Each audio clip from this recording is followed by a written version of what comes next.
이렇게 주 안에서 만나서 여러분과 같이 말씀으로 교제를 나눌 수 있게 된 놀라운 특권을 주신 우리 주님을 찬양합니다. 주님 안에서 만난다고 하는 것은 얼마나 놀라운 복인지 모릅니다. 우리의 허물과 부족과 연약한 것들이 주님 안에 들어오면 모든 것들이 온전해질 수 있기 때문에 우리가 교회로 모여 있다고 하는 것만으로도 세상에서 누구도 빼앗을 수 없는 놀라운 축복된 자리라고 하는 사실을 날마다 깨닫게 됩니다. 이 세이비어 교회에 제가 이제 두 번째 오게 되는데요. 정 목사님 처음 부임하셨을 때 그때 이제 여러분들과 같이 예배를 드렸고 또 이제 부흥성회로 오늘 이렇게 하나님의 말씀을 가지고 여러분 앞에 서게 됐는데 제 마음속에 이런 꿈을 가지고 왔습니다. 세이비어 교회를 통해서 이 뉴욕 지역에 죽어가는 많은 영혼들을 구원하고 하나님의 놀라운 역사를 일으키는 새 역사의 주역이 되는 놀라운 그 시발점이 이번 부흥회를 통해 일어나게 하시옵소서. 이런 기도의 제목을 가지고 왔는데 여러분도 함께 기도하시겠습니까? 여러분 같이 기도하시면서 새 역사의 주역이 되기 위하여 어떤 삶을 살아야 될지 여러분 마음속에 도전을 받는 복된 시간 되기를 간절히 소원합니다. 여러분 소개받은 대로 저는 이제 이름은 김영진이고요. 제 아내도 저 뒤에 왔는데 제 아내와 또 제 딸 둘 이렇게 있고 그리고 온 성도님들과 함께 같이 신앙생활을 하고 있습니다. 저희들이 그 메릴랜드 지역에 산 지는 한 28년 정도 됐고요. 메릴랜드 지역에 오기 전에 한 2년 반, 3년 못 되게 사이판이라고 하는 곳에 괌도 옆에서 거기서 신앙생활을 하고 그러고 왔습니다. 이제 거기 갈 때는 제가 미셔너리 신분으로 갔지만 한인교회를 섬겼기 때문에 한인 목회를 주로 하지만 또 미셔너리 역할을 이렇게 하고 있다가 그리고 이제 미국에 유학을 하러 제가 이곳에 오게 되었고 그래서 이제 공부를 하는데 사이판에 계셨던 분들이 한 분 한 분 오셔갖고 저희 교회 사이판 식구들만 해도 50명이 넘어요. 수입을 해갖고 왔습니다. 그래서 그 식구들하고도 재미있게 잘 살고 또 우리 정 목사님도 10년 넘게 계셨는데 정 목사님 친구인 우리 이상복 목사님도 또 벌써 한 12년 이렇게 잘 계시면서 모두 행복하게 잘 신앙생활 하고 있습니다. 행복한 삶을 사는 유일한 비밀이 뭐냐면 예수님 안에 있는 것인 줄 믿습니다. 여러분 뭘 다 생각해도 다른 방법이 없는 것 같아요. 목회도 마찬가지고 사업도 마찬가지고 인생도 마찬가지인 것 같아요. 제가 그래서 여러분 이 부흥의 주제를 우리가 살고 있는 이 시대를 어떻게 살아야 할까요? 라는 주제를 잡아서 여러분과 같이 말씀을 나누려고 함께 이제 같이 오늘 생각을 해보려고 하는데 우리가 살고 있는 이 시대 정말 급변하는 시대입니다. 그렇죠?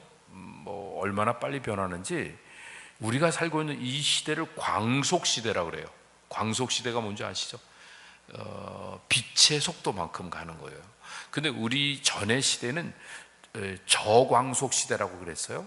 그래서 저광속시대만 해도 우리가 갖고 있던 모든 그 이론들이 다 이렇게 맞았어요. 예를 들면 만유인류 법칙,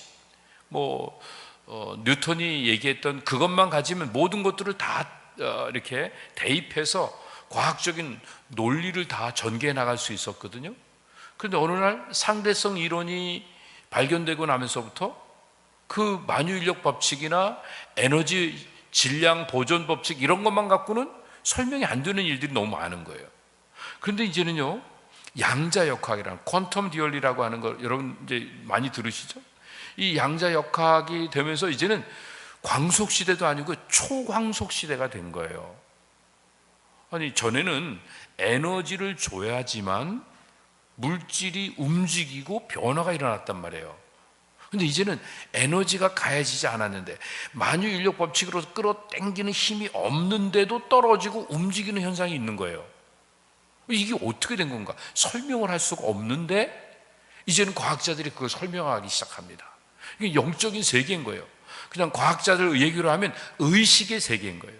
이 의식의 세계는 우리가 어떤 생각만 했는데 뭔가 움직이지 않았는데도 변화가 일어나요.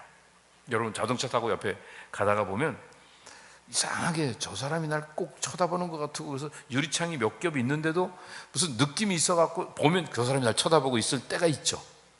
그랬구나. 그리고요, 그냥 내가 평상시엔 잘 가던 길인데 가다가 괜히 이렇게 주춤하고 넘어지고 있을 때 보면 누군가 하나 쳐다보고 있을 때 뭔가 이렇게 좀 의식이 되어지는 그 무슨 전파가 오는 것도 아니고 뭐가 이상한 것 같이 이런 느낌에서 이 의식의 흐름이 있다는 것을 깨닫게 되고, 이 의식의 흐름은 이 빛의 속도인 지구를 7바퀴 반 1초 만에 도는 그 속도보다도 더 빠른 수억 광년이나 걸리는 저 우주에서 이곳까지 순식간에 하나님의 뜻이 우리의 기도가 하나님께 올려지고, 또 지구 반대편에 있는 사람들의 모든 상황들이 다 함께 움직여지는 공시성의 역사들이 일어나고 있는 이런 시대에 살고 있는 우리가 어떻게 삶을 살아야 될 것인가, 여러 가지 많은 고민을 하게 됩니다. 제가 얼마 전에 읽은 찰스 디킨스가 쓴 아주 유명한 소설 위대한 유산이라고 하는 소설이 있는데요, 여러분 혹시 읽어보셨을지 모르겠어요. 영화로도 나오고 그랬는데요, 거기에 보면 피비라고 하는 한 아이가 있는데 어릴 때 부모를 잃었습니다. 그리고 그 누나와 매형 밑에서 자라나게 됩니다. 고아원에 맡겨져야 되는데 고아원에서 찾아다가 누나 밑에서 매형의 사랑을 받으며 크게 되었을 때 그 스스로 굉장히 불안하다고 생각하고 살고 있는데요, 어느 날 지나가다가 탈옥수를 한 명 만났습니다. 이 탈옥수가 겁박을 해갖고 너 어디 가갖고 뭐 물건 갖고 오라, 뭐 갖고 오라 그래갖고 탈옥수의 굶주린 배를 채워주는 일들을 위해서 도둑질을 하고, 그래서 탈옥수를 갖다가 먹여 살리고 무사히 도망갈 수 있게 만들어주는 이런 역할을 하게 됐습니다. 그러다 그 동네에서 어떤 한 여인을 보게 됐는데 그 소녀가 너무 이쁜 겁니다. 에스텔라라고 하는 그 여인을 보고 한눈에 반해서, 야, 내가 이제 이렇게 불량배처럼 그냥 무지랭이처럼 살아서는 안 되고 뭔가 신사로 살아야 되겠다. 나름대로 신사로 살 마음에 작정을 하고 있는데 어느 날 소식이 오는 거예요. 이 피백에 위대한 유산이 누군가로부터 물려졌다는 이 깜짝 놀랄 소식을 듣게 되었을 때 그 어마어마한 유산을 받을 생각을 하는 거 너무 기쁜데 조건이 있습니다. 이렇게 살아서는 안 되고 신사처럼 살아야 된다. 그 한 가지 조건 때문에 그가 런던으로 공부를 하러 떠나기로 작정을 하고, 그래서 준비된 그 매형으로부터 이렇게 준비된 돈을 가지고 가서 런던 생활을 하면서 열심히 공부도 하고 열심히 인격도 닦고 그래서 신사가 됐습니다. 그리고 이제 복잡한 일이 많았지만 다시 돌아왔습니다. 그랬더니 그 사랑하던 여인이 그 여자가 사랑하지도 않는 사람하고 엉뚱하게 전혀 기대치도 않았던 사람인데 결혼을 하고 자기에게 상처를 주었습니다. 그런가 하면 이제 탈옥수는 잡혀갖고 사형수가 됐는데 사형 언도 받기 전에 또 어떻게 나와갖고 그래서 이 핍의 무릎에 이렇게 누워서 결국은 마지막 순간을 맞이하게 됐습니다. 너무 정성껏 끝까지 잘 간호하고 그리고 생애를 마감하게 됐습니다. 너무 지쳤습니다. 그런데다가 자기가 이제 받을 그 유산이 누구로부터 오는가를 알게 됐어요. 그 사형수가 자기에게 전해준다고 이야기를 한 건데 그게 거짓말이었습니다. 자기에게 돌아올 위대한 유산은 없던 거였습니다. 그리고 자기가 사랑했던 그 여자가 바로 이 탈옥수의 딸이라고 하는 것도 나중에 알게 됐습니다. 얼마나 허망합니까? 모든 것들이 지쳐갖고 그래갖고 기진맥진하다가 탈진을 해서 쓰러졌습니다. 한참 만에 일어났는데 보니까 자기도 자기 매형의 무릎에 누워 있는 겁니다. 매형을 통해서 마지막 간호를 받고 소생을 하게 되었죠. 그러고 난 다음에 그가 깨닫습니다. 어디를 보아도 자기에게 약속되었던 위대한 유산은 없습니다. 그가 깨달은 게 뭐냐면 위대한 유산은 이렇게 자기 매형과 자기 누나가 자기에게 베풀어주는 진실한 아주 평범한 이 사랑, 이것이 내 인생의 가장 위대한 유산이었다고 하는 이 사실을 깨닫게 되는 것입니다. 여러분, 우리가 이민 와서 저도 벌써 이제 30여 년 벌써 한국 떠난 지가 30년이 넘었네요. 여기 계신 분들도 뭐 20년, 30년 금방 지났을 거예요. 이렇게 열심히 밤낮 가리지 않고 살아왔는데 지금 도대체 남은 게 뭐가 있죠? 그렇게 열심히 달려왔는데 또 어디 있는 거예요? 우리 뉴욕도 못 떠나고 그냥 계속 뉴욕에 살고 있는 거잖아요. 미국을 못 떠나고 미국에서 살고 있는 거죠. 처음에 올 때 가졌던 그 꿈은, 그 포부는 다 어디로 다 도망가 버리고 말았죠. 결국은 허상에 속아서 대부분의 이민 생활을 허비하고 아무것도 남지 않는 emptiness, 공허함만 가지고 인생을 살아가고 있다고 하면 얼마나 안타깝고 속상한 일이겠습니까? 그런데 우리가 이렇게 이민자의 삶을 살면서 그냥 목숨만 부지하고 그냥 먹고 살고 자식이나 키우고 이루고 살려고 한다고 하면 되는 대로 산다고 누가 뭐라 그러겠습니까? 좀 더 편안하게 안일하게 산다고 해서 무슨 문제가 되겠습니까? 하지만 우리 모두는 그냥 살아있는 것만 갖고는 안 되고요, 살아있음이 증명되어짐과 함께 그 살아있는 능력을 누려야죠. 특별히 우리가 예수님 믿고 천국을 소망하고 하나님의 자녀로 이 땅에 살고 있다고 하면 그 놀라운 특권을 이 땅에서 활짝 날개를 피면서 뭔가 다른 삶을 살아야 되지 않겠습니까? 그러려면 이제 우리가 지금까지 살던 모습과는 좀 달라져야 합니다. 38년 된 병자가 그 호숫가를 맴돌면서 누가 아무도 나를 도와주지 않는다, 어떻게 된 놈의 세상이 이렇게 각박하냐, 내가 이렇게 오랫동안 서성거리고 내 피로가 절실한데 아무도 나에게 도움이 안 된다고 한탄만 하고 원망만 하고 시비만 하고 자리에 누워있으면 무슨 일이 일어나겠습니까? 예수님이 말씀하실 때 내 자리를 들고 일어나 걸어가라 라고 하는 그 말씀에 예 하고 일어나서 자리를 들고 걸어가야 되는데, 그 말씀 앞에도 무슨 말씀입니까? 내가 지금 여지껏 38년 동안이나 누워있었는데 나보고 내가 무슨 기운이 있다고 내가 일어납니까? 아니, 내가 여지껏 이민 생활을 이렇게 오랫동안 이렇게 살았는데 내가 무슨 또 새로운 도전을 갖고 무슨 새로운 삶을 살란 말입니까? 그러고 앉아있으면 우리는 호숫가를 떠날 수가 없습니다. 우리는 날마다 그냥 그 자리에 맴돌며 누워있을 수밖에 없게 됩니다. 이제 오늘 이 부흥회를 통해서, 이번 주간을 통해서 우리가 우리의 자리에서 일어나 우리의 자리를 들고 걸어가며 하나님이 우리에게 맡겨주신 귀한 사명 잘 감당하여 하나님께 영광 돌리는 세이비어 교회 모든 성도들 다 되시기를 주님의 이름으로 축복합니다. 특별히 우리가 이민자의 삶을 살면서, 뉴욕 땅에 살면서 얼마나 복잡하고 힘든 일을 당합니까? 제가 여기 들어와서 얼마나 깜짝깜짝 놀랐는지, 요만침 틈이, 여기서 여기만 칩니다. 하여튼 차가 한 2개, 3개 정도 갈 틈 정도밖에 없었는데요, 막 가고 있는데 제가 60마일로 가고 있다고 하면 한 80마일 이상 되는 차들이 쌩 들어오는데 한 대가 들어오질 않고 2대, 어느 때 막 3대가 한꺼번에 들어오는 거예요. 저 밑에선 도저히 상상도 못하는 일이에요. 저는 급 브레이크를 밟았죠, 차가 부딪힐까 봐. 근데 뭐 그게 빈번하게 있더라고요. 제가 나중에 생각하니까 뒷차한테 미안하더라고요. 뒷차는 또 얼마나 놀랬겠어요, 제가 급 브레이크를 밟으니까. 그러니까 이런 막 제 아내가 이렇게 막 너비스가 돼갖고 운전하는 게 굉장히 제가 운전하는데 부담스러워하고 그러더라고요. 그러니까 뉴욕 생활 자체가 트래픽이 보여주는 거하고 별 다르지 않다고 생각이 들어요. 이민자의 삶 자체가 한 칸만 넘어가면 갈등이 있고, 한 사람만 넘어가면 그 갈등 속에서 번민하며 또 깨어지고 붙고, 그리고 여러 가지 속상하고 힘들고 한 일들이 얼마나 많이 일어나는 이런 삶의 현장 속에 우리가 살고 있습니까?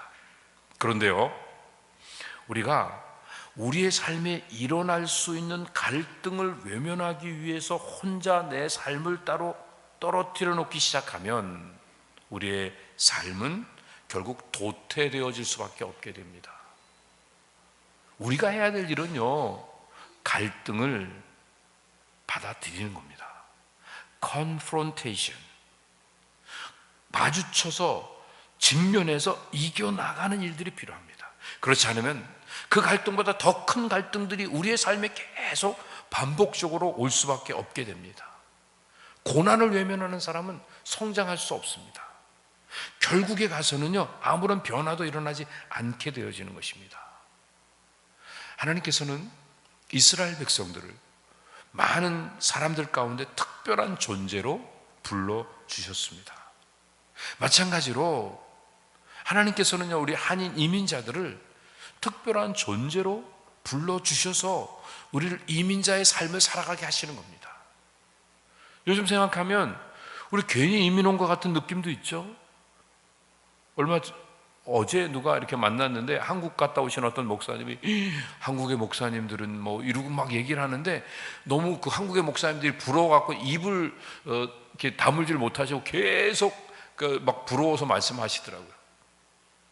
어떻게 보면 목회 현장에 뭐 거의 비슷할 텐데 사업이나 또 직장 생활이나 이런 거 생각하면 여러분 이만큼 한국에서 이렇게 노력하고 열심히 살았다 그러면 지금보다는 훨씬 더 다른 삶을 우리가 살지 않겠습니까? 그런데 왜 하나님이 우리를 이곳에 부르셨을까요? 하나님은 우리를 특별한 존재로 부르신 겁니다. 그래서 이거는 이제 VIP라고 그러죠. VIP가 Very Important Person. 근데 우리는 이제 성도로서 하나님 앞에 특별한 존재가 되기 위해서 제가 올해 그런 슬로건을 내세워서 제가 목회하면서 처음으로 슬로건을 하나 만들었는데요. 뭐냐면 베리가 어떤 뜻이냐, 비지팅. 그 다음에 important는 inviting. 그 다음에 person는 positioning. 그래서 우리가 우리의 삶 자체가 이민자의 삶이든 성도의 삶이든 어떤 삶이든 좀 어렵고 힘든 사람 찾아다니자. 비지팅하자. 그리고 사람들을 다 초청하자. 교회를 초청하고 예수님께로 초청하자. 우리 집으로도 초청하고 인바이팅하자. 그리고 더 나가서 사명 붙잡고 포지셔닝을 하자. 내가 어느 자리에서 어떤 역할을 할지, 나는 섬기는 일을 할지, 사람들을 다스리는 일을 할지, 아니면 돕는 일을 할지, 이끌어가는 일들을 할지 포지셔닝을 하자. 그래서 VIP, 하나님 앞에 특별한 존재로 사는 사람들은 비지팅하고 인바이팅하고 포지셔닝하는 이런 모습을 갖자, 이렇게 이제 말씀을 드렸습니다. 이스라엘 백성이 온 인류 가운데 특별한 이유가 한 가지 있습니다. 그건 뭐냐면요, 하나님의 부르심에 믿음으로 반응한 겁니다. 하나님이 불러주실 때, 아브라함을 부르실 때 아브라함이 하나님의 그 부르심에 yes sir 하고 따라갔기 때문에 히브리 민족을 이룰 수 있었고 이스라엘 백성들이 되어서 오늘날까지 연결되어진 것입니다. 마찬가지로요, 한인 이민자들도 특별한 이유가 무엇이냐면 하나님 나라를 위하여 특별한 존재로 부르셨다는 사실을 놓치지 않고 이 사명 붙잡고 살아가기 때문에 귀한 겁니다. 중국 사람은 어딜 가든지 식당 만들고 또 뭐 어떤 사람은 뭐 만들고 그렇게 하는데 우리는 한국 사람은 어디 가든지 뭐 만든다고 그러죠? 요즘 시대가 좀 바뀌었나요? 교회에서 어디 가든지 교회가 있는 것 같아요. 아프리카 제가 지난달에 아프리카 갔다 왔는데요, 아프리카 가서 보니까 거기서도 뭐 한인교회도 있고 또 선교사님들 모임도 있고 그래서 얼마나 또 활발하게 움직이는지 몰라요. 정말 우리 한인 이민자들은요, 두 가지를 목숨 걸고 합니다. 교회를 세우는 일과 자녀들을 서포트하는 일들. 이 일에 목숨 건 사람들을 하나님이 귀하게 보시고 그들을 통해 세계의 역사를 바꿔나가기를 원하고 계시는 겁니다. 세상의 모든 것들이요, 하나님의 말씀으로 지어졌어요. 생각해 보세요. 천지를 만드실 때 모든 것들이 어떤 상태였냐면 흑암과 공허와 기품과 혼돈이 가득 찼다고 말하고 있습니다. 근데 그때 하나님이 빛이 있으라 말씀하시니, 그 다음에 어떻게 됐다고요? 빛이 있었습니다. 말씀으로 지어졌다는 얘기는 말씀이 선포되어질 때 말씀에 대한 리스판스가 있으면 존재되어지는 겁니다. 존재. 그러니까 세상에 있는 모든 존재의 양식은 하나님의 말씀 앞에 응답하는 겁니다. 이스라엘이 존귀한 이유는 하나님의 말씀 앞에 응답하고 그 말씀을 따라 살았기 때문에 존귀한 자가 돼서 열방의 등불로 하나님의 나라를 선포하는 이런 역할을 했던 겁니다. 오늘 세이비어 교회가 이 뉴욕 지역에 하나님의 역사를 새롭게 써나가는 장을 열기를 원한다고 하면 제일 중요한 것이 무엇이냐면 하나님의 말씀 앞에 반응하는 겁니다. 오늘도 하나님이 나에게 무슨 말씀을 주실지, 이번 집회를 통해서 나의 마음속에 어떤 감동을 주시고 내 마음에 깨달음을 주시고 어떤 결단을 주실지, 그 하나님의 말씀 붙잡고 그 말씀에 반응해서 내 인생을 그 말씀에 초점 맞추어 들여가면, 그러면 놀라운 역사가 일어나기 시작합니다. 기쁨과 혼돈과 흑암의 모든 세력들은 다 떠나가게 되고, 공허함이 없어지게 되고, 아름다운 존재로서 이 땅에 아름답게 모든 것들을 역할을 해낼 수 있게 되는 겁니다. 빛이 있으라 하니까 빛이 있었고, 흙을 만들어 그 코에 생기, 하나님의 말씀의 생기를 넣으니까 생명이 되어서 움직이는 역사가 일어났던 것입니다. 이스라엘 백성들은 하나님께서 이 사실을 깨닫게 해주시기 위해서 특별한 절기를 주셨습니다. 안식일을 주셨고, 안식년을 주셨고, 희년을 주셨고, 그리고 매해마다 봄이 되면 유월절, 무교절, 초실절을 주셨죠. 맥주절을 이렇게 주신 거죠. 여름이 되면요 오순절 주셨고, 가을 되면 나팔절이 있고 대속제일이 있고, 그리고 더 나가서 이제 우리가 잘 아는 이제 추수감사 수장절이 있는 걸 보게 됩니다. 이런 절기들이 다 안식일과 연결되어 있어요.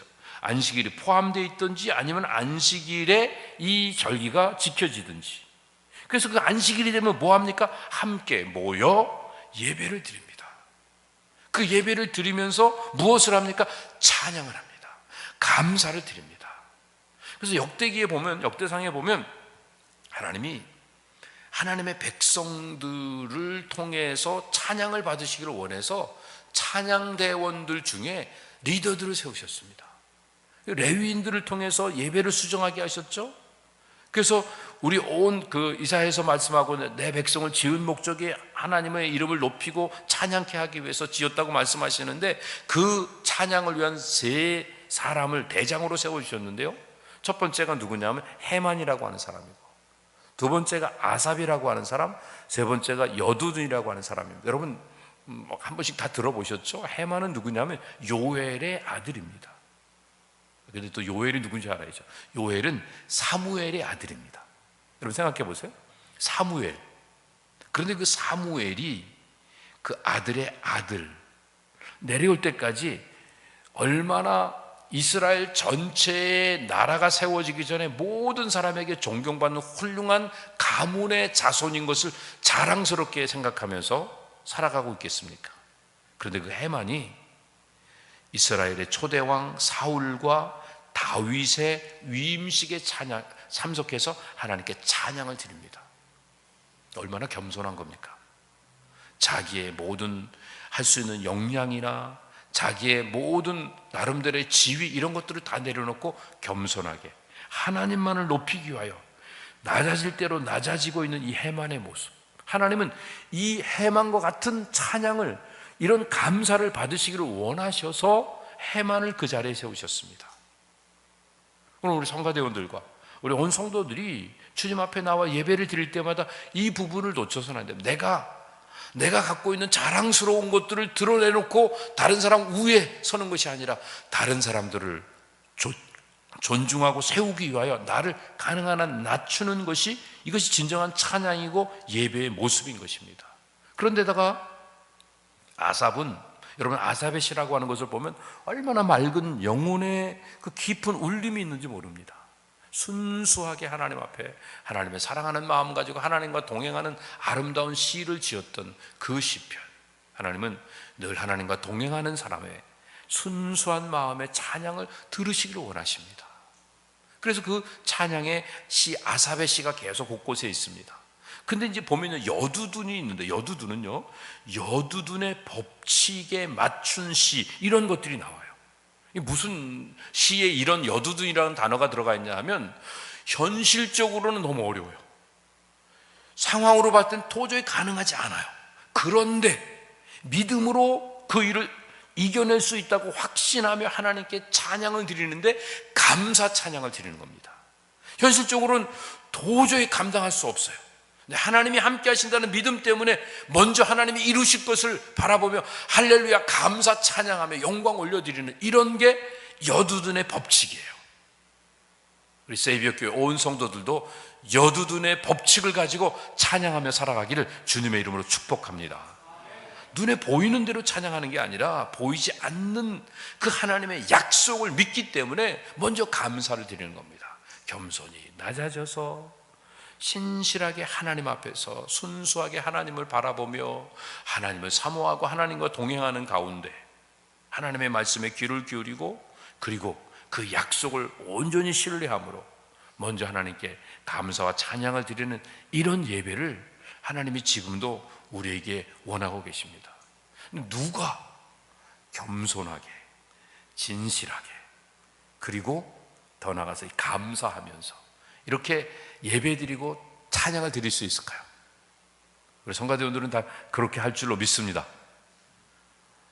이렇게 하니까 특별한 사람만 하는 것 같은 흐름이 있어갖고 대답 못하신 것 같은데, 우리 모두가 다 할 수 있는 줄 믿으시기 바랍니다. 왜 그러냐면요, 복음 안에 있으면 누구나 가능합니다. 복음의 능력을 만난 사람은 언제나 겸손히 낮아질 수 있고, 언제나 순수해질 수 있고, 언제나 감사하며 찬양을 드릴 수 있는 줄로 믿습니다. 그런데 아무리 착하고 훌륭한 사람도요, 복음의 능력을 만나지 못한 사람은 그러면 아무 일도 할 수가 없습니다. 조금 겸손해지는 것 같으면요, 순수해지지 않습니다. 조금 감사가 넘치는 것 같으면 또 그 나름대로 이렇게 뭔가 교만한 마음이 스스로 올라갈 수도 있습니다. 이런 여러 가지 한꺼번에 들어가는 이 복음의 능력을 만나기 위해서 우리가 무엇을 해야 될까요? 복음이 뭐예요? 복음. 마가복음 1장에 있는 말씀 보면 이런 말씀이 있습니다. 하나님의 아들, 그 다음에 예수 그리스도. 그게 뭐예요? 복음의 시작이라. 여러분, 우리가 생각할 때는 복음이라고 하는 것은 하나님의 아들의 복음, 예수 그리스도의 복음, 이 소유격으로 생각하는데, 아니요, 동격이에요. 동격. 자, 하나님의 아들 예수 그리스도, 이 복음, 이게 다 똑같은 거란 말이에요. 복음이란 하나님이 이 세상에 인간의 몸을 입고 오신 거예요. 아들로. 복음이란 예수가 우리의 그리스도가 되신 거예요.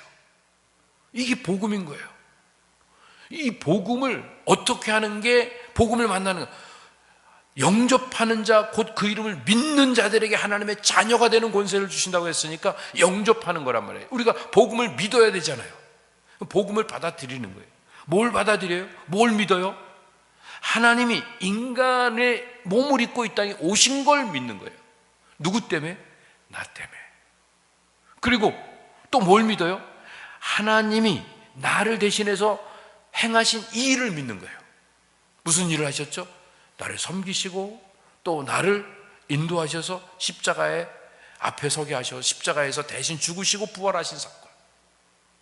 그래서 예수님이 어떤 인격을 가지셨는지를 믿고, 예수님이 어떤 사역을 하셨는지를 믿고, 예수님의 인격과 사역을 믿는 것, 이게 예수님을 영접하는 거란 말이에요. 영접합니다.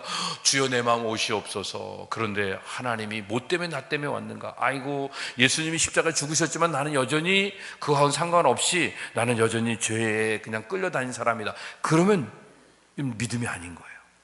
그래서 우리가 예수님을 믿음으로 구원받는다고 하는 말은 하나님이 나 때문에 세상에 오셨고 내 모든 죄짐을 지고 십자가에 죽으시고 부활하심을 믿습니다. 영접합니다. 그러면서 이것을 내 몸으로 받아들이는, 영접한다고 하는 것은 깨닫는 게 아니란 말이에요. 영접하는 건 함께 모시고 같이 사는 거예요. 내 몸뚱아리 안에 함께 들어가 있는 거란 말이에요. 자, 왜 이 말씀을 드리냐면, 우리가 신앙생활하면서 논리로, 이성으로 신앙생활 다 깨달았어요. 다 알아요. 다 수긍해요. 그런데 nothing happened. 아무 일도 일어나지 않아요. 왜? 논리로 믿었으니까, 이성으로 받아들였으니까. 몸으로 받아야 된단 말이에요. 영접해야 된단 말이에요. 우리가 예수 그리스도를 영접하지 않으면 우리는 거듭날 수가 없는 거예요. 영접한다고 하는 것은 모시는 거란 말이에요. 그래서 이 영접한다는 말을 우리가 좀 더 어려운 말로 하면 안다, 히브리어에서 보면 야다라는 표현을 썼습니다. 죄송한 얘기지만 야다가 무슨 의미냐면 아담과 하와가 알았다 그랬는데 자식을 낳았다 그럽니다. 하나님이 우리를 아셨다. 그 말은 하나님 우리를 구원하셨다는 의미입니다. 이런 그 야다의 의미는 몸이 함께 연결되어진 이런 모습을 말하고 있습니다.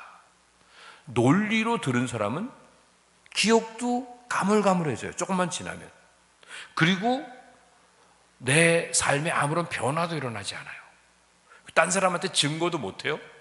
그런데 몸으로 영접한 사람, 예수님을 영접한 사람, 이런 사람은요, 예수님이 나에게 어떤 일을 행하시니까 언제나 기억이 돼요. 그리고 내 안에 변화가 일어나요. 그리고 다른 사람에게 담대히 증거할 수 있게 되는 겁니다. 이런 놀라운 역사가 데살로니가 교회에 일어났습니다. 복음으로 변화된 교회 중에 특별하게 성경에 나와 있는 아주 모범적인 교회가 데살로니가 교회입니다. 복음 안에 변화된 아름다운 교회, 그럼 데살로니가 교회, 이렇게 우리가 떠오르듯이 이 뉴욕 지역에서 복음으로 변화된 교회, 그러면 어느 교회가 먼저 생각나면 좋을까요? 몇 분만이에요? 아니면 여러분 다 대표로 하신 거죠? 그렇죠? 네. 다시 한번 여러분들에게 대표가 아니라 전체가 답을 할 수 있는 기회를 드리도록 하겠습니다. 여러분, 누군가가 이 뉴욕 지역에 정말 복음 안에서 아름답게 변화된 교회, 그러면 항상 어떤 교회 이름이 떠올랐으면 좋겠다 하고 여러분 마음속에 소원하는 게 있으면 그 교회 이름 한번 대보실래요? 아멘. 여러분들이 말씀하시고 제가 아멘으로 화답을 했습니다. 우리 하나님이 응답해 주실 줄로 믿습니다. 근데 이 응답은요, 아멘 하고 여러분들이 이 자리에 머물면 의미가 없어요. 어떻게 해야 돼요? 복음을 이성이나 논리가 아니라 뭘로 받아야 된다고요? 몸으로 받아야죠. 몸으로. 그래서 예수님을 어떻게 하자고요? 예수님을 깨닫고 예수님을 알아가는데 그냥 하는 게 아니라 예수님을 영접해야 된단 말이에요. 내 몸에 모시는 일들을 해야 됩니다. 근데 제일 중요한 게 뭐냐면 이런 깨달음과 이런 그 안에서의 변화의 역사가 일어나기 위해서 필요한 게 복음의 본이 되는 사람을 만나는 거예요. 데살로니가 교회가 이렇게 복음 안에서 진정한 변화를 이룰 수 있었던 그 가장 큰 요인은요, 모본된 사람을 만난 거예요. 모본이 된 사람이 누굴까요? 사도 바울과 그 동역자들이 데살로니가 교회 성도를 위해서 혼신을 다해서 열심히 섬기는 그 복음의 모습을 보면서 너무 감동했습니다. 여러분, 우리 세이비어 교회가 뉴욕에서 복음으로 변화된 소문난 교회가 되게 하기 위해서 하나님이 우리 정요한 목사님을 보내주신 줄로 믿습니다. 정요한 목사님이 100점짜리 목사님이냐 아니냐 이런 거 이렇게 생각하지 마시고요. 정요한 목사님이 지금 복음 안에 있는가 복음 바깥에 있는 것만 보는 거예요. 정 목사님이 들고 계신 그 복음, 정 목사님이 사랑하는 복음, 정 목사님이 늘 바라보고 마음속에 항상 사모하고 있는 그 복음, 그 복음을 보면서 여러분도 따라가기만 하면 되는 거예요. 이 모본이라는 말을 그 본이라고 하는 그 차원, 그 헬라어의 표현을 보니까 튜폰이라고 하는 말인데 그게 붕어빵이라는 얘기예요. 이렇게 정 목사님 닮아가면 돼요. 정 목사님이 정말 복음 안에서 아름답게 살아가려고 하는 그 모습을 우리 장로님들이 닮아가시고 권사님들 닮아가시고 집사님들 닮아가시고 온 성도들이 닮아가서 데살로니가 교회가 사도 바울로 인하여 복음의 확신을 가지고 복음의 능력을 가지고 담대히 아름답게 이 마게도냐 지역의 소아시아 전 지역의 유명한 교회가 되고 복음의 능력을 전하는 이런 교회가 된 것처럼 이 뉴욕 지역에서 유명한 교회가 되고 뉴욕에 죽어가는 영혼들을 구원하는 귀한 역할을 잘 감당하게 되시기를 예수님의 이름으로 축복합니다. 그런데 데살로니가 교회는요, 교회 내에 문제가 정말 많았습니다. 왜냐하면 대적자들이 있었는데요, 나중에 사도행전에 있는 말씀 보면 시몬이나 엘루마라고 하는 사람이 사람들을 자꾸 꼬드려요. 그걸 현혹을 시키는 거예요. 너 거기가 좋은 줄 알아? 아니야. 너 거기보다 훨씬 더 좋은 데 많아. 그리고 자꾸 사람들을 진리에 서지 못하도록, 진리에 넘어지도록 자꾸 이렇게 쓰러뜨리는 역할을 하는 시몬과 엘루마 같은 사람이 있었습니다. 그럼에도 불구하고 사도 바울이 꿋꿋하게 그런 데 넘어가지 않고 담대하게 그걸 이겨내는 모습을 보면서 사도 바울을 따라갔습니다. 사도 바울이 자신의 몸을 희생하면서 열심히 복음을 증거하는 모습을 보며 데살로니가 교회 성도들은 뭐라고 반응했냐면, 바울이 복음을 전할 때마다 사람의 말로 듣지 않고 누구의 말로 들었다고요? 하나님의 말씀으로 들었다. 그때 놀라운 역사가 일어나는 줄 믿으시기 바랍니다. 여러분, 제가 부족한 사람이지만 제가 와서 설교할 때도 사람의 말로 듣지 않고 하나님이 보내신 사람으로, 하나님의 전해주시는 말씀으로 들을 때 놀라운 능력이 나타나는 줄 믿습니다. 제가 여기가 끝이 아니고 또 한 칸 더 가야 되겠죠, 그렇죠? 누구 얘기하려고 하는지 아시죠? 정 목사님이 설교할 때마다, 여러분, 정 목사님이 그냥 이건 정 목사님이 논리다 그렇게 생각하지 마시고요. 정 목사님이 하나님께로부터 세움을 받아서 오늘 내게 필요한 말씀을 전해 주신다. 이제 36편 할 때 같이 이제 말씀을 내일 저녁에 같이 말씀을 나누겠지만, 중요한 부분은 바로 그거예요. 교회 올 때마다 하나님을 기대하는 일이 필요해요. 하나님 오늘도 내 인생의 문제를 어떻게 풀어가도록 역사하실까? 근데 여러분, 그 풀어가는 열쇠를요, 들어와서 기도할 때, 아니면 성경 읽을 때, 아니면 찬양할 때, 이럴 때 듣는 것보다도 중요한 것은 설교자를 세우셔서, 특별히 교회 담임 목사를 세우셔서 담임 목사를 통해서 무슨 말씀을 주시는지를 기억하고 듣는 것이 문제를 해결하는 열쇠가 되어지면 인생이 얼마나 사는데 힘이 되는지 모릅니다. 그래서 그런 말, 이 데살로니가 교회 성도들이 바울의 말을 사람의 말로 받지 않고 하나님의 말씀으로 받았기 때문에 놀라운 능력이 나타났습니다. 복음은 놀라운 능력이 있습니다. 여러분, 복음의 가치가 얼마나 큰 줄 아세요? 세상에 복음보다 더 큰 가치가 없어요. 왜냐하면 복음이 예수님이라고 그랬죠? 예수님이 누구예요? 하나님의 아들이시잖아요. 근데 그 복음이 뭐예요?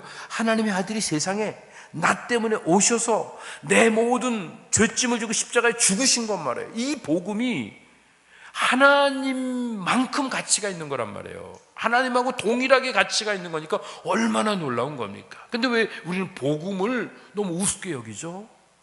하나님이 이 땅에 오셨다는 얘기, 나를 위해 십자가에 죽으시고 부활하셨다는 얘기를 별로 대수롭지 않게 지나간다고 하면 우리는 하나님의 부르심에 응답하는 사람이 아닌 거예요.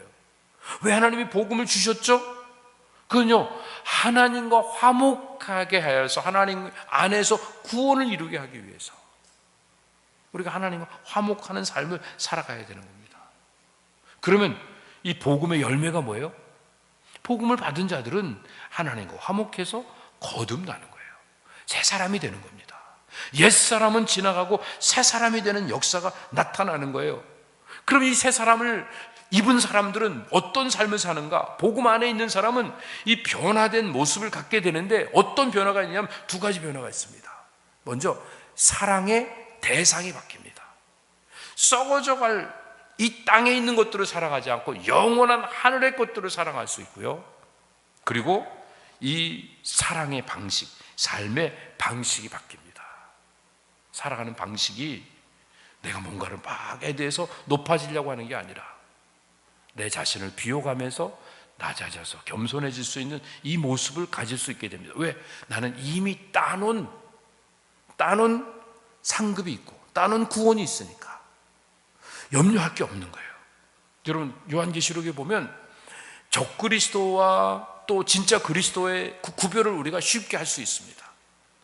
적그리스도는요, 이겼는데도 또 이기려고 아둥바둥하면서 모든 것들을 물리칩니다. 그럼 적그리스도입니다. 그런데 진짜 그리스도는요, 일찍 죽임당한 어린 양으로서 죽고 또 죽으십니다. 왜? 최후의 궁극적인 승리를 완전히 이루어 놓으신 분이시기 때문에 이런 모습을 갖는 겁니다. 오늘 우리가 하나님의 사랑을 받는 존재로서 하나님을 사랑하는 삶을 살아가는 이런 모습이 있었으면 좋겠습니다. 더 나아가서 모든 사람들의 존경을 받는, 이 존중을 받는 이런 존재로서 모든 사람들을 사랑하고 존중하는 삶을 살아가는, 이게 바로 우리가 세상을 살아가는 방식이 되어지는 겁니다.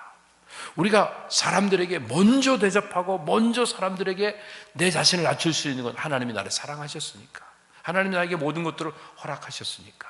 그래서 이 능력을 가지고 삶을 살 수 있게 되는 겁니다. 오늘 본문 34편에 있는 말씀, 여러분 34편 처음에 앞부분 1절을 읽었는데 1절 전에 뭐가 나오죠? 1절 전에 뭐가 있냐 그랬는데 1절 전에 뭐가 있어요. 34편에 보면요, 거기에 보면 다윗이 아비멜렉 앞에서 미친 채 하다가 쫓겨나서 지은 시, 그리고 거기에 이렇게 설명이 붙어 있습니다. 이게 무슨 얘기입니까? 다윗이 사울의 추격을 받아가고 도망 다닙니다. 이스라엘 내에는 더 이상 숨을 데가 없어요. 그래서 블레셋으로 피신을 갔습니다. 근데 거기도 가니까 자기를 다 알아봐요. 골리앗을 쳐서 죽였던 사람이라는 것을 알아보게 되니까 그대로 있을 수가 없어요. 그래서 사람이 저 사람이 죽여야 된다고 막 그러니까 갑자기 하나님이 지혜를 주셔갖고요, 그래서 갑자기 이제 침을 질질 흘리고 땅바닥에 있는 거 주워 먹고, 그 다음에 혀를 막 내밀고 눈을 막 이렇게 뒤집고, 그리고 막 겨가고 헛소리하고, 그러면서 지금 뭐 하고 있는 거예요?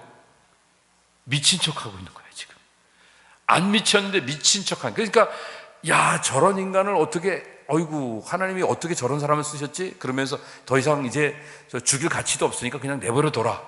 그리고 그냥 살려뒀습니다. 여러분, 그러고 나면 기분이 좋을까요? 살아난 것 때문에 기분이 좋을까요? 지금 왜 쫓겨다녀요? 하나님이 기름 부어주셔서 쫓겨다니는 거예요. 하나님이 왕 세워주셨기 때문에, 하나님의 사명을 주셨기 때문에 지금 쫓겨다니고 있는데, 쫓겨다니는 것도 어느 정도 한도가 있지 이렇게까지 해야 됩니까? 하나님, 이건 너무하지 않습니까? 하나님, 그래서 막 하소연을 해도 시원찮을 판인데 하나님 앞에 감격의 찬양을 드리고 감사의 시를 올려드립니다. 시편 34편보다 더 큰 감사를 드린 이런 시편을 찾아보기 힘듭니다. 이런 놀라운 감사가 어디서부터 흘러나옵니까? 이게 바로요, 복음을 만난 사람, 하나님의 아들 예수 그리스도가 내 안에 들어오셔서 내 몸의 주인 된 사람에게는 이런 일이 일어나는 거예요. 이렇게 어려움을 만났으면 하나님 너무하십니다, 더 이상 못 참겠습니다, 데모를 해도 큰 데모를 해야 될 이 판에 감격에, 감탄에, 그리고 감사로 하나님 앞에 연결되어지는 이 복된 모습을 보여주고 있습니다. 이런 비슷한 시가 시편 57편에 그리고 142편에 나옵니다. 그때도 이제 아둘람 굴에 쫓겨가서 피신해 있을 때 지은 시입니다. 오늘 우리 찬양을 해주시면서 성가대원들이 주의 날개 그늘 아래 이렇게 피하는 이런 아름다운 찬양을 해주셨는데요, 힘들고 어려울 때 주님의 날개 그늘 아래 피하는 것, 이건 믿음이 없이는 할 수 없는 겁니다. 그래서 57편에도 보면요, 다윗이 곤고할 때, 힘들 때, 사울에게 쫓겨다닐 때 주님의 날개 그늘 아래 피한다고 말하고 있습니다. 그러면서 피해서 하소연을 하고 원망하고 있는 게 아니라 피해서 감사를 드리고 있습니다. 어떻게 감사를 드릴 수 있을까요? 하나님의 인자와 진리가 내게 넘칠 것을 바라보는 겁니다. 현실적으로 보면 이건 너무 속상한 일이지만 하나님이 내게 주시는 그 본질적인 것들을 바라보면 이게 나에게 은혜인 거예요. 하나님의 진리가, 하나님의 인자, 헤세드가 내게 넘칠 것을 바라보게 되니까 먼저 하나님 앞에 감사를 드린 겁니다. 이 감사는 그냥 감사가 아니라 믿음으로 드리는 감사입니다. 그리고 4절 이하에 있는 그 말씀을 보면, 그러면서 온 세계 위에 하나님이 높아지실 것을 바라봅니다. 아니, 하나님을 믿는 내가 이렇게 쫓겨다니고 있는데 하나님이 어떻게 높아집니까? 그러나 하나님이 저 하늘 높이 영광을 받으실 것을 바라보면서 믿음으로 저 천성을 향해서 소망을 갖고 있는 것을 보게 됩니다. 그리고 마음속에 이렇게 고백한, 내 마음이 확정되고 확정되어 싸우니 내가 새벽을 깨우리로다. 하나님 앞에서 사명을 붙잡고 사명을 선포합니다. 자, 첫 번째는 믿음으로 감사를 드렸습니다. 그리고 믿음으로 하나님을 바라봅니다. 그리고 믿음으로 세 번째는 하나님의 주시는 사명을 붙잡고 하나님 앞에서 다시 한번 다짐을 하고 있는 이런 모습을 봅니다. 그러고 난 다음에 9절부터 있는 말씀 보면 또 하나님께 감사를 드리는데 더 큰 감사를 드리고 있는 이런 모습을 봅니다. 그리고 하나님이 모든 좋은 것으로 아낌없이 충만하게 허락하실 것을 깨닫기 때문에 하나님의 영광을 바라보며 믿음으로 승리하는 삶을 살아가는 다윗을 만나게 됩니다. 여러분, 여기서 중요한 건요, 감사하면 사명을 깨닫게 되고 사명을 깨달으면 더 큰 감사를 드릴 수 있게 됩니다. 이게 신앙의 법칙입니다. 그런데요, 삶의 자리에서 어렵고 힘든 거 보고 또 속상한 거 생각하고 계속 묵상하면 그러면 인생이 점점 힘들어집니다.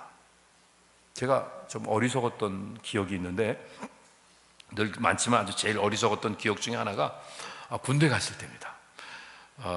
제가 훈련소에 들어갔는데, 결론부터 말씀드리면 전 방위 출신이에요. 근데 이제 방위 받기 전에 훈련소부터 먼저 갔는데, 훈련소에 가서 훈련을 받는데 아니 사람들이 욕을 하는 거예요.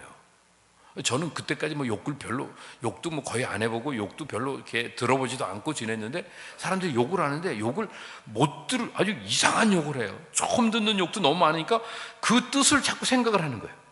그 욕을 먹었으면 하루 종일 그 욕이 제 머릿속에서 기억에서 맴돌아요. 소화가 안 돼요. 갑자기 혈압이 올라가요. 근데 갑자기 혈압이 막 180, 190까지 올라가. 또 재고 또 재는데 갑자기 너 왜 이거 빨리 얘기 안 해? 전에는 안 그랬는데. 근데 너 왜 갑자기 뭐 잘못 먹었냐? 먹은 게 없어요. 단지 욕을 묵상했어요. 누군가 나한테 막 기분 나쁘게 하고 기분 나쁜 말을 하는 것들을 묵상했더니 막 올라가갖고 견딜 수가 없어요. 그래갖고 일주일 동안 이렇게 막 왔다 갔다 하고 계속 검사하다가 집으로 가라 그래갖고 거기에 마지막 훈련소에 뭐죠? 하는 분이 완전히 훈련에 투입되기 전에 그때 이제 발견됐기 때문에 조금 옆에 놔두고 보다가 제가 이제 나중에 집으로 왔어요. 집에 들어갈 때 머리도 빡빡 깎았죠. 그 다음에 또 옷도 뭐 그렇죠. 그러니까 창피해갖고 깜깜한 다음에 다 잘 때 집에 몰래 들어갔던 그런 기억이 있습니다. 제가 그때 생각을 한 거예요. 야, 내가 무슨 생각을 하느냐에 따라서 내 인생이 달라지는구나. 여러분, 이민 오셔서 여러분들 인생이 어떠셨습니까? 처음 취직해갖고 뭐 영어 못한다고 구박받고 돈 계산기 잘못 찍었다고 구박받고 라이드가 안 돼갖고 어디 가자고 또 택시기사한테 얘기했더니 또 엉뚱한 데 데려다줘갖고 고생하고 이런 것만 계속 생각하고 그러면 여기 와서 지낸 게 너무 속상하고 억울하고 막 그럴 거예요. 근데 정말 생각지도 않았던 누군가의 도움을 받고 누군가가 배려해줘서 비즈니스 시작하고 생각지도 않은 사람이 돈도 빌려주고 또 뭐 사업도 이렇게 안내해주고 거래처도 터주고 뭐 이런 거 여러 가지 생각하고 그러면 너무너무 감사하죠. 그러니까 내가 무슨 생각을 하느냐가 나예요. 어릴 때부터 엄마한테 매 맞고 야단 맞고 속상한 일만 생각하면 나는 엄마를 미워하게 되는데 엄마가 나를 낳아주시고 길러주시고 지금까지 늘 사랑으로 서포트해 주신 걸 생각하면 내 자신을 다 드려도 모자라다고 생각할 수 있잖아요. 오늘 우리가 인생을 살아가면서 하나님 앞에서 어떤 자세를 가지고 사느냐가 우리 삶의 미래가 달라지게 됩니다.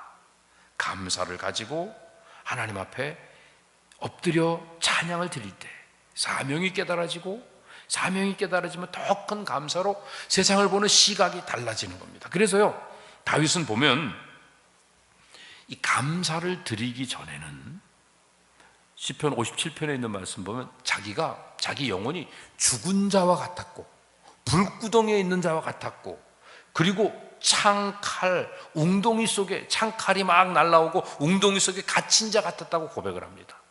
그런데 하나님 앞에 감사를 드리고 나니까 뭐가 보여요? 하늘 보좌가 보입니다. 거룩하신 하나님의 영광이 보이기 시작합니다. 이렇게 놀라우게 변화가 된 거예요. 자, 오늘 본문을 보세요. 본문을 보면 다시 한번 여러분 본문을 제가 읽어드릴게요. 34편 1절 내가 여호와를 항상 송축하며 그를 송축함이 내 입에 계속하리로다. 내 영혼이 여호와로 자랑하리니 곤고한 자가 이를 듣고 기뻐하리로다. 나와 함께 여호와를 광대하시다 하며 함께 그 이름을 높이세. 좀 다윗이 모자란 사람 아니에요? 지금 어디 갔다 나와서 이 노래를 하고 있다고요? 블레셋 진영 가서 뭐 하다가 살아나갔고 미친 척하고 침 질질 흘리고 헛소리하고 그리고 눈 이렇게 까뒤집고 사람들 앞에 별 바보 같은 짓 다 하고 그리고 겨우 목숨 살아갖고 와갖고 한다는 그 말이 어떤 말이에요? 내가 여호와를 항상 송축하며 그를 송축함이 내 입에 계속하리로다. 내 영혼이 여호와로 자랑하리니 곤고한 자가 이를 듣고 기뻐하리로다. 나와 함께 여호와를 광대하시다 하며 그 이름을 함께 높입시다. 이렇게 얘기하고 있는 이 다윗의 모습을 여러분 이해할 수 있으세요? 왜 그렇다고요? 누구를 만났다고요? 하나님의 아들 예수 그리스도 복음을 만났기에 이런 놀라운 역사가 있는 줄로 믿습니다. 그래서 그가 또 고백합니다. 4절이요 내가 여호와께 구하매 내게 응답하시고 내 모든 두려움에서 나를 건지셨도다. 사실 엄밀히 따지고 보면요, 지금 다윗이 미친 척 한다고 그걸 미친 사람으로 봐줘요? 사실 다윗이 누구예요? 골리앗도 물맷돌로 쳐서 죽였던 그 용맹스럽고 총기가 또릿또릿한 사람인데 웬만한 사람 자기가 일부러 미친 척하고 눈 이렇게 하고 뭐 침질질 흘리고 그거 보여요 안 보여요? 웬만함만 보면 보지 않겠어요? 그런데 하나님 살려주셨잖아요. 자기 연기를 잘해갖고 자기가 살아난 게 아니라 하나님이 살려주셨다는 이 생각을 가지니까 무슨 얘기를 해요? 내가 여호와께 구하며 내게 응답하시고 내 모든 두려움에서 나를 건지셨도다. 저희가 주를 앙망하고 광채를 입었으니 그 얼굴이 영영이 부끄럽지 아니하리로다. 이 곤고한 자가 부르짖음에 여호와께서 들으시고 그 모든 환난에서 구원하셨도다. 여호와의 사자가 저를 경외하는 자를 둘러 진치고 저희를 건지시는도다. 다윗의 마음에는 한 가지가 있습니다. 하나님을 경외하는 마음을 갖는 겁니다. 하나님을 두렵고 떨림으로 사랑합니다. 하나님 앞에 함부로 인생을 살아갈 수가 없던 것입니다. 그래서 그가 하나님 앞에서 감격해야 합니다. 그리고 8절 이하에 있는 말씀 보면 너희는 여호와의 선하심을 맛보아할지어다. 그에게 피하는 자는 복이 있도다. 너희 성도들아 여호와를 경외하라. 저를 경외한 자에게 부족함이 없도다. 젊은 사자는 궁핍하여 줄을지라도 여호와를 찾는 모든 좋은 곳에 부족함이 없으리로다 하면서 감탄사를 이렇게 막 외치고 있는 이런 모습입니다. 여러분 감사를 드립니다. 그랬더니 마음에 감격이 솟아났습니다. 감격을 주체하지 못하니까 감탄을 계속 쏟아붓고 있습니다. 이 놀라운 역사가 어떻게 이루어집니까? 11절부터 마지막 22절까지 있는 그 내용들을 보면 하나님을 경외하는 자가 누리는 그 복, 이것이 얼마나 놀라운지를 말해주고 있습니다. 하나님 앞에서 구원에 감사하고 감격해하고 감탄사를 발하면서 살아가는 이 비밀이 어디 있는가를 다윗은 깨달았던 겁니다. 그게 뭐예요? 하나님을 경외하는 겁니다. 신앙생활을 하면서 솔직해져야 될 필요가 있을 때가 있습니다. 나는 정말 하나님을 두려워하는가? 아니면 돈을 두려워하는가? 사람의 눈을 두려워하는가? 하나님을 두려워하는가?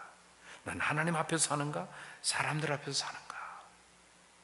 이 문제만 해결되면 우리 인생의 문제는 다 해결됩니다.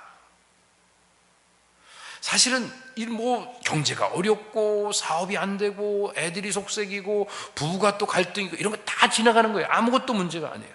한 가지가 문제입니다. 내가 나에게 거짓된 거, 내가 나 자신에게 진실되지 못한 거. 왜 그래요? 하나님에 대한 두려움이 없으니까. 하나님에 대한 두려움만 가지면 하나님 앞에서 온전한 삶을 살아갈 수 있게 됩니다. 하나님에 대한 두려움을 가진 자는 중심에 상한 심령을 갖습니다. 내가 한 짓이 있으니까. 그리고 통회하고 자복하는 심령으로 하나님 앞에 엎드려 회개의 기도를 드리며 인생을 살게 됩니다. 그래서요, 하나님을 경외하고 중심으로 회개하는 삶을 살아가는 자들은 두 가지를 조심하며 삽니다. 오늘 13절에 있는 말씀 보세요. 내 혀를 악에서 금하며 내 입술을 괴사한 말에서 금할지어다. 이 스스로 입 조심하려고 하면 뭐가 필요하냐면요, 먼저 이런 마음의 자세가 필요합니다. 내가 의롭다. 내가 하는 일은 다 잘했다. 자기 의를 내려놓지 않으면 입을 닫을 수가 없습니다. 어디 가든지 내가 입을 열어야 된다고 생각합니다. 내가 의로우니까, 내가 맞으니까, 내가 항상 옳으니까, 정답을 내가 꼭 얘기해 줘야 될 것 같은 이런 느낌이 있습니다. 내가 의롭다고 생각하는 겁니다. 이건 자기 의입니다. 하나님의 의는 하나님이 주권적 섭리로 역사하십니다. 때로는 무언으로 역사하시기도 하십니다. 그러니까 혀로 범죄치 않도록 입에 재갈을 먹이는 일들이 필요합니다. 시편 39편에 있는 말씀대로요. 그리고 에베소 4장 29절에 있는 말씀대로 입 밖에 더러운 말은 내지도 말아야 됩니다. 그리고 항상 무슨 말을 하든지 덕을 세우는 말을 해야 하는 것입니다. 그리고 더 나가서 그 밑에 있는 말씀 보면 이제 악을 금하며 내 입술이 괴수한 말을 금할지어다. 악을 버리고 선을 행하며 화평을 찾아 따를지어다. 악행을 하지 말라. 악한 행동을 하지 말고 화평을 해라. 선을 행하라. 이렇게 말씀하십니다. 하나님을 경외하고 중심에 회개하는 자들은 입 조심하고 행동을 조심합니다. 이 말은 뭐 나쁜 짓 하지 않는다는 그런 의미가 아니라 선을 행하는 차원에서 내가 선을 행할 힘이 있는데 누군가를 도와주지 않고 선을 행하지 않으면 그것도 악입니다. 이게 우리가 하나님 앞에서 사명을 가진 자의 모습인 것입니다. 오늘 우리의 삶에 있어서 이런 부분이 없는가를 좀 돌아봤으면 좋겠습니다. 여러분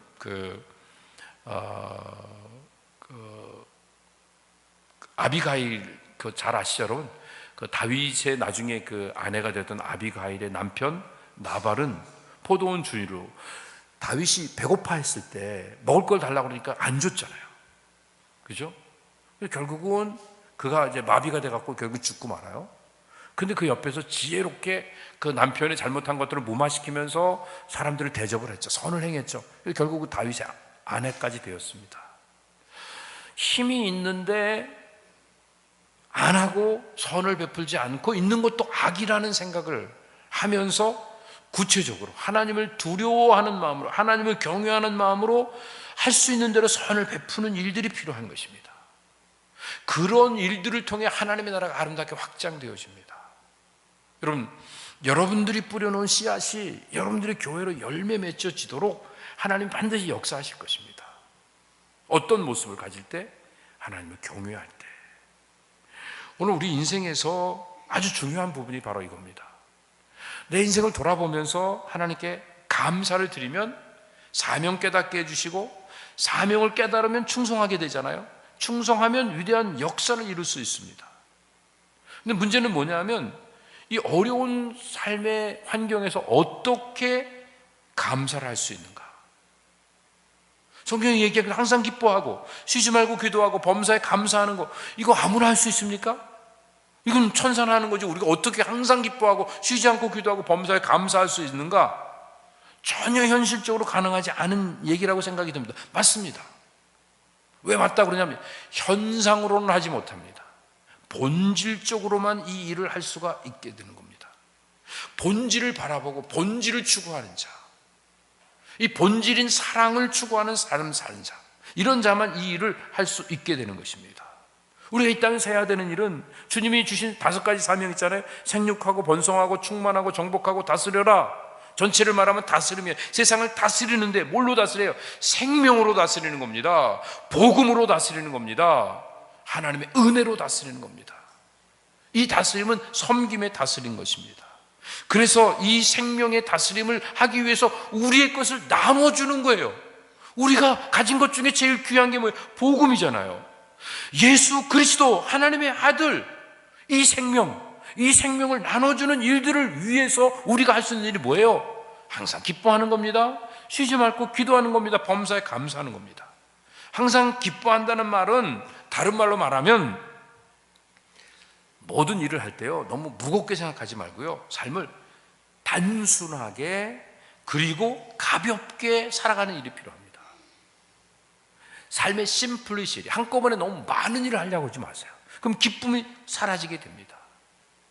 한 사람 만날 때 이 사람 만나고, 제가 이제 목회를 하면서 제일 많이 하는 실수가 뭐냐면 한꺼번에 사람들이 막 여러 분 나오면서 인사를 해야 되니까 이 사람 인사하면서 이 사람 손은 이 사람 붙잡고 말은 저 사람을 하고 그 다음에 눈은 저 사람 쳐다보고 실력이 대단하죠. 한꺼번에 세 사람을 이렇게 다 하니까 이게 이제 오래 하다 보면 다 돼요. 이렇게 하면 세 사람 다 벌써 이제 세 사람이 한꺼번에 다 이렇게 연결된 거예요. 그런데 이 사람도 상처받고 이 사람도 상처받고 이 사람도 상처받아요.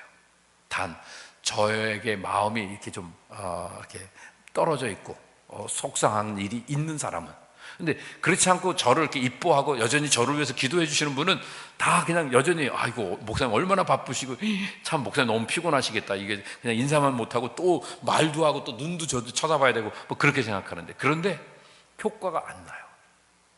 어느 때는요 하루에 신방을 막 한 15군데 20군데 이렇게 막 다니다 보면 조금 있다가 그러면 또 어떤 경우에는 또 옆에 부목사님이 기다리고 있다가 찬송 부르고 있다가 저 가서 막 설교만 하고 막 나오고, 한 번은 제가 기록으로 저녁을 3번 먹은 적이 있어요. 그래서 저녁을 어제 약속을 잘못해갖고 저녁을 3군데 다 차려놔갖고 안 먹을 수가 없어. 여기 조금 먹고 여기 조금 먹고 이제 3번째는 이제 더 이상 못 먹는다고 그러고 안 먹으려고 그랬는데 그분이 하시는 말씀이 아이고 우리 같이 이렇게 가난한 집에서는 목사님이 식사를 하실래나 모르겠어요. 그래서 제가 어떻게 이렇게 안 하겠어요. 그래서 거기서 이제 더 많이 먹고 그래갖고 며칠간 그냥 배 아파서 혼난 적이 있었는데, 그렇게 할 때 제가 느낀 게 뭐냐면 아무 효과가 없어요. 그래서 이제는요 좀 못하면 어때, 그냥 못하면 죄송하다고 그러고 한 집에 한 번에 하나만 하자. 그러니까요 이 사역이 기뻐요. 재밌어요. 얼마나 좋아요. 여러분 목사가 얼마나 좋은 줄 아세요? 여러분 자녀들도 다 목사 하라고 그러면 얼마나 좋아요. 이렇게 놀러 가요. 놀러 가서 재밌게 놀고 맛있는 거 대접받고 그리고 칭찬받고 와요. 그게 신방 갔다 오는 거예요. 그게 그렇죠? 또 더군다나 우리 정 목사님 마찬가지지만 저도 신방 갈 때 혼자 안 가고 제 아내랑 이렇게 같이 가고 그러니까 왔다 갔다 마실 가는 거하고 똑같잖아요. 뭐 이런저런 얘기하고 또 가서도 또 뭐 사는 얘기하고 재밌게 또 서로 또 필요한 일 있으면 같이 붙잡고 함께 열심히 기도하고 뭐 그러면서 이렇게 지내니까 한 가지씩 하니까 삶의 심플리시티를 가지니까 이게 인생이 기쁨으로 연결되어질 수 있는 거예요. 물론 이 일이 잘 될까 잘못될까, 돈이 모자라면 어떡할까, 힘이 모자라면 어떡할까 염려될 수 있죠. 그런 거 어떡하라 그랬죠? 하나님께 맡기라고 그랬잖아요. 하나님께 맡기고 그리고 항상 기뻐하면 돼요. 삶의 심플리시티예요. 두 번째, 쉬지 말고 기도하는데 새벽 예배 일주일에 한 번 나오는 것도 힘든데 어떻게 쉬지 않고 계속 기도하느냐. 쉬지 않고 기도하는 비밀은 뭐냐 하면요 모든 것들에 깨어 있는 거예요. 지나가다 A를 만났어요. 그랬을 때도 하나님 이 어떻게 할까요? 지혜가 부족합니다. 지혜를 주세요. 생각지 않았던 특별한 반응이 나옵니다. 난 인사를 했는데 그 사람이 인사를 안 받고 쌩 그러면서 확 째려보면서 그냥 지나가죠. 그러면 그걸 어떻게 할까? 아니 저 사람이 나를 어떻게 알고 그러면서 내가 가만 안 둔다 그러고 쫓아가는 게 아니라 주여 어떻게 했으면 좋겠습니까? 이게 깨어 있는 거예요. 트래픽 아까 같이 누가 쌩 하고 누가 들어오면 그러면 그것 때문에 아니 그럴 게 아니라 하나님 앞 주여 그러면서 하나님 앞에 깨어 있는 거예요. 어떤 사건이 새롭게 연결될 때마다 내 삶에 연결되어질 때마다 하나님 앞에 깨어 있는 이런 모습을 갖는 거예요. 그리고 하나님께 도우심을 구하는 거예요. 이게 쉬지 않고 기도하는 모습인 겁니다. 그 다음에 더 나아가서 범사에 감사하는 것. 이 범사에 감사한다는 것은 모든 것들을 하나님이 주셨다고 생각을 하면서 어떤 상황도 내가 구별해낼 줄 아는 거예요. 이건 좋은 거 나쁜 거가 아니라 다 좋은 거예요. 왜? 하나님이 주신 거니까. 어떨 때는 하나님이 감옥에 보내요. 어떨 때는 노예로 팔아서 노예 생활을 하게 만드세요. 그래도 하나님 좋은 겁니다. 왜? 총리 대신이 돼서 보니까 요셉이 노예 생활하면서 익혔던 그 집안 관리하는 거 그거 얼마나 도움이 돼요. 그래서 옆에 뭐 회계 관리 이런 건 아마 거기서 다 배웠을 것 같아요. 학교 안 다녔는데 그거 다 할 수 있었죠. 감옥 간 거 얼마나 억울해요. 근데 감옥에서 그 조직 생활하고 그러는 게 이 조직을 운영하는데 아마 도움이 됐을 거예요. 따로 학교 안 가고 MBA 공부 안 해도 그거 다 코스 다 거기서 다 마친 거예요. 그렇죠? 그러니까 돌아보면 얼마나 감사할 일입니까? 그러니까 범사에 감사하는 겁니다. 그리고 구별하지 않고 좋으면 좋은 대로 나쁘면 나쁜 대로 크면 큰 대로 작으면 작은 대로 누려가는 이런 일들이 우리에게 필요한 것입니다. 이것이 바로 항상 기뻐하고 쉬지 말고 기도하고 범사에 감사하는 모습입니다. 이 새벽교회 온 성도님들은 이번 집회를 통해서 잃어버린 감사를 회복하고 사명을 되찾는 귀한 종들이 다 되시기를 주님의 이름으로 축복합니다. 이제 이스라엘 백성들에게 하나님께서 약속하신 것이 있습니다. 뭐냐 하면 범사에 감사하면 모든 것들을 온전하게 아름답게 새롭게 하신다고 하는 약속입니다. 그래서 골로새서 2장 7절에 있는 말씀 보면 믿음에 굳게 서서 감사함을 넘치게 하라. 그리고 골로새서 3장에 있는 말씀 보면 위의 것을 찾고 옛사람을 벗어버리고 새 사람을 입어라. 근데 새 사람을 입으려면 9가지가 필요해요. 첫 번째, 긍휼과 자비와 겸손과 온유와 인내와 용납과 용서와 사랑, 그리고 그 위에 마지막으로 또 감사하는 자가 되라, 이렇게 말씀하십니다. 7가지 다 하고 난 다음에 사랑의 띠로 묶으라고 말씀하고 계시고, 사랑의 띠로 묶은 다음에 감사로 그 위에 넘치게 하라고 말씀하십니다. 자, 이게 무슨 얘기냐면요, 새 사람이 됐으면 긍휼, 자비, 겸손, 온유, 인내, 용서, 용납, 이것을 하고 그 위에 사랑의 띠로 묶어야 우리가 온전해져요. 그럼 이제 온전한 삶을 사는 거로 끝나지 않고요, 온전한 삶을 살았으면 그 다음에 풍성해져야 되거든요. 풍성하려면 감사를 드려야 돼요. 삶의 어떤 현장에서든지 감사를 드리면 풍성한 삶의 역사가 계속 이어지는 것입니다. 그래서 이제 하나님의 은혜 속에서 우리의 삶이 점점 더 큰 영향력을 가질 수 있게 되는 것입니다. 여러분 한번 따라해 주시겠어요? 자, 시각이 바뀌면 생각이 바뀌고, 생각이 바뀌면 삶이 바뀐다. 지금 내가 뭘 바라보고 있습니까? 속상하고 힘든 걸 바라보고 있습니까?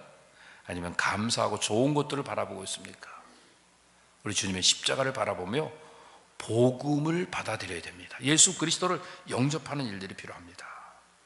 거듭난 사람의 특징은 하나님이 주신 생명의 능력을 즐기며 감사하는 삶을 살게 됩니다. 왜? 본질을 보게 되니까. 사람이 처음부터 잘할 수 없습니다. 그리고 처음부터 다 실패자로 태어난 사람도 없습니다. 감사로 제사를 드리면 온전해지고요, 불평과 불만과 원망과 시비로 살아가면 세상에 떠밀려가서 nothing, 아무것도 남지 않는 emptiness, 허무가 되어지는 것입니다. 하나님의 말씀을 통해서 눈에 보이는 현상을 따라 살지 않고 본질을 추구하는 이런 삶을 사는 일이 필요합니다. 이제 마지막 말씀을 정리하기 전에 여러분들에게 한 가지 좀 강조를 했으면 좋겠습니다. 이번 부흥회를 통해서 우리가 좀 분명하게 깨달아야 되는 부분들이 어떤 거냐면, 하나님 앞에 지금부터 죽을 때까지 온전하게 다 삶을 살기는 어려워요. 그리고 일주일의 삶을 하나님 앞에 온전히 다 살기 어려워요. 하나님 주신 모든 소유를 하나님 앞에 다 드리는 건 너무 어려워요. 그런데요, 본질을 추구하는 사람은 부분을 드리는데도 불구하고 전체를 열매 맺게 됩니다. 적은 거를 드리는데 풍성한 열매를 맺게 됩니다. 예수님을 생각하면서 하나님을 경외하는 믿음을 갖고 사는 사람은 달라집니다. 어린 소년을 생각해 볼까요? 예수님 얼마나 시장하실까? 자기가 배고픈 것보다도 예수님을 먼저 생각하는 모습으로 도시락을 드렸더니 그 도시락을 통해서 5,000명이 먹고도 12광주리가 남는 역사가 일어났습니다. 자, 오늘 우리가 추구하고 있는 게 본질이냐 아니면 현상이냐에 따라 달라집니다. 영원한 것이냐 썩어질 것이냐, 내 이익이냐 하나님의 나라냐, 사람을 두려워하는 것이냐 아니면 하나님을 두려워하는 것이냐, 이거에 따라서 우리의 삶은 달라지게 됩니다. 우리가 부족합니다. 바쁘게 살다 보니까 이렇게 부흥에 겨우 한 번 오고, 바쁘게 살다 보니까 토요일 새벽 예배 겨우 오고, 어느 때는 그것도 못 와서 주일날 겨우 한 번 와서 예배 드리고 가는 게 다인 신앙생활하는 안타까움이 있습니다.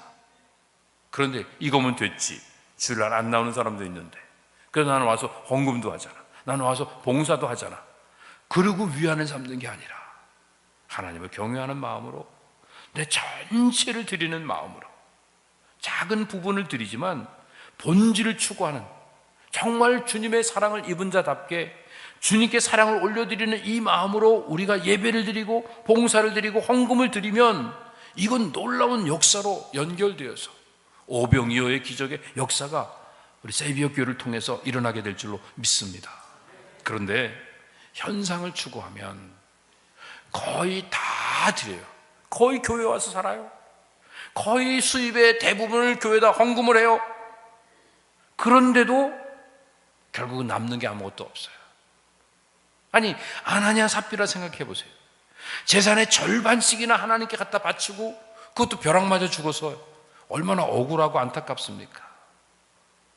오늘 하나님의 말씀 앞에 하나님을 경외하는 믿음을 가지면서 본질을 추구하는 삶을 사는 자들은 어떤 상황에도 감사를 드리며 인생을 살아가는 줄로 믿습니다. 지금까지 감사 생활을 잘 못하고 그랬으면요, 변명하거나 나름대로 여러 가지 상황들을 전개시키지 말고 그냥 아주 간단해요. 어떻게 두 가지만 하면 돼요. 고백, 간구. 제가 너무 어렵게 얘기한 것 같아요. 잘못했습니다. 용서해 주세요. 다시 안 그럴 테니까 하나님 힘을 주세요. 자, 그럼 제가 한번 해볼게요. 하나님, 지금까지 제가 감사하지 못하고 불평불만 갖고 살아왔습니다. 용서해 주십시오. 이제 하나님 감사하며 살겠습니다. 어떤 어려운 일을 만나도 하나님이 좋은 거 주신 줄 알고 감사하며 살겠습니다. 믿음 주시옵소서. 그러면 돼요. 대체 그게 다예요. 그게 항상 기뻐하고 쉬지 말고 기도하고 범사에 감사하는 거예요. 우리 너무 신앙생활 어렵게 하는 거예요. 그런데 어렵게, 아무리 어렵게 해도 머리로 해요. 이성으로 해요. 논리로 해요. 근데 우리 몸으로 안 해요. 몸으로 잘못했으면 잘못한 그 모습으로 무릎을 꿇어야죠. 누가 하여튼 남편이 밖에 나가서 못된 짓을 하고 하여튼 다른 사람을 만나고 다른 여자를 만나고 못된 짓을 했어요. 그래갖고 이제 부인한테 잘못했다고 뉘우친다고 회개를 했어요. 근데 이렇게 부인이 이렇게 보니까 또 그게 약이 올라오는 거예요. 화가 나갖고 분명히 다 용서는 해줬는데 그래갖고 또 이런 인간, 이게 나쁜 인간이냐 그래서 지나가다 한번 군밤을 한 대 줬어요. 그러면 남편이 지난번 여보 당신이 벌써 10번째나 나한테 군밤을 주고 있는데 너무하잖아. 지금 벌써 내가 용서를 빈 지도 벌써 2년이나 지났는데 아직도 나한테 2년이나 지났는데 또 지나가면서 이러고 그런 건 지금 너무한 것 같아. 그래서 화를 버럭 내고 그러고 있으면 진짜 잘못했다고 회개한 거예요? 아닌 거예요? 안 해봤으니까 모르지만 하여튼 여러분 생각을 한번 해보세요. 진짜 회개한 거예요? 아닌 거예요? 아닌 것 같으죠, 그렇죠? 그러니까 정말 그래야죠. 몸으로 낮아져야죠. 내가 이렇게 살았습니다. 용서해 주십시오. 고백해야죠. 그리고 이제는 그렇게 안 하겠다고. 이제는 가능하면 이제는 정말 눈도 안 쳐다볼, 이게 안경 어디서 그런 거 파는 데 없나 보고서 여기 옆에 말 경주할 때 쓰는 이런 거 갖다가 이렇게 쓰고 그러고서 이제 다니고 그러려고 하는 그 마음 자세, 이런 것들이 필요한 거란 말이에요. 자, 왜 제가 이런 말씀 드리냐면 믿음으로 감사하면서 신앙생활하면 부분이 전체가 되는데, 적은 것들이 풍성해지는데, 그런데 눈에 일어나는 여러 가지 현상을 보고 내 감정에 끌리고 내 이성에 끌리고 내 경험에 끌려서 판단하고 정죄하고 삶을 살아가면 거의 다 시간을 교회에다 쏟아붓고도 아무것도 남는 게 없어요. 거의 다 돈 벌어서 교회에다 다 갖다 바쳤는데 아무도 알아주지도 않고 하나님 나라의 상도 하나도 쌓인 게 없어요. 이게 emptiness란 말이에요. 이게 허무에 굴복하고 썩어짐의 종로로 타는 아주 인생 무상이란 말이에요. 이게 이런 일들이 일어나지 않도록 하기 위해서 몸을 움직여서 신앙생활을 해야 된다. 대사나닉 교회에는 세 가지 모습이 있었습니다. 한번 따라해 보세요. 믿음의 역사, 사랑의 수고, 소망의 인내. 여러분, 믿음은 생각으로 하는 게 아니에요. 믿음은 구체적으로 믿음이 있으면 움직여야죠. Just do it. 믿음이 있는데 왜 안 움직여요? 믿음이 있으면 움직여야 됩니다. 사랑은 감정이 아니에요. 희생을 해야죠. 사랑이 있으면요. 소망은 내 그냥 마음으로 바라는 게 아니에요. 실제로 소망인 사람 참고 견디고 인내해야죠. 한 번, 두 번 그것도 못 참고 사람의 말도, 같은 식구들끼리 하는 말도 못 참으면서 어떻게 우리가 대환란이 왔을 때 이 적그리스도의 세력을 이겨내면서 끝까지 승리하는 삶을 살 수 있겠습니까? 오늘 우리의 생명이 생각이 아닌 몸으로 나타나는 구체적인 삶을 살기 위해서 초대교회 같은 모습을 세이비어교회가 꼭 가졌으면 좋겠습니다. 초대교회에 있던 모습 잘 아시죠? 사도행전 2장에 보면요, 서로 나누었다. 4장에 보면 자기의 것을 사도들의 발 앞에 갖다 두었다. 통용하고 있는 겁니다. 여러분, 생각을 통용하고, 여러분들의 시간을 통용하고, 여러분들의 물질을 통용하고, 여러분들의 인격을 통용할 때 그때 놀라운 부흥의 역사가 세이비어교회에 반드시 나타나게 될 줄로 믿습니다. 여러분, 나 혼자 그냥 적당히 떨어져 갖고 편안하게 신앙생활 하는 거 부흥 안 되는 게 훨씬 더 좋아요. 부흥되면 너무 골치 아프고 힘들어요. 그러나 본질을 추구하고 정말 하나님 나라가 이 땅에 아름답게 세워지기를 바라면서 나만 구원받는 것으로 끝나지 않고 세상에 죽어가는 많은 영혼들이 구원받고 함께 천국 가기를 간절히 열망한다고 하면 작은 시간과 물질과 재능을 나누는 구체적인 일들을 시작하면서 함께 통용해서 진정한 부흥의 역사를 이루어내 하나님 앞에 영광 돌리는 세이비어교회 성도들 다 되시기를 예수님의 이름으로 축복합니다.